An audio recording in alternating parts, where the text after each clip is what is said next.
जैसा कि सआदत हसन मंटो साहब, जो एक मुसन्निफ़, लिखारी और प्ले राइट भी रहे हैं, उन्होंने आज से दहाइयों पहले हमारे मुआशरती निज़ाम से मुताल्लिक़ हक़ाइक़ और नाइंसाफ़ियों के बारे में बयान करते हुए कुछ ऐसा फरमाया था: लोगों को इतना मजहबी बना दो कि वो महरूमियों को किस्मत समझें, जुल्म को आजमाइश समझकर सब्र कर लें, ग़ुलामी को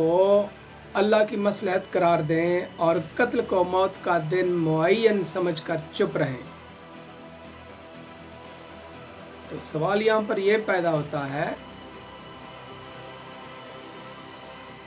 कि इस तरह की इंफॉर्मेशन मार्केट में अवेलेबल होने के बाद भी हम लोग आखिर क्यों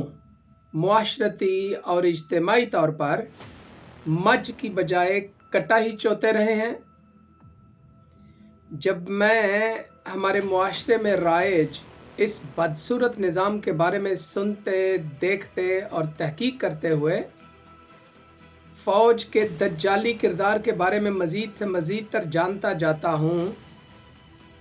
तो मेरे लिए इस फ़ौज के भयानक और डरावने बूथे से नफ़रत ना करना बहुत मुश्किल हो जाता है। पाकिस्तानी फ़ौज के बदकारो गद्दार बेज़मीर जर्नैल जो 75 साल से दुश्मन की बजाय अपनी ही कौम के ख़िलाफ़ बरसरे पैकार हैं, हमारी तमाम तर तबाही और बर्बादी के ज़िम्मेदार हैं।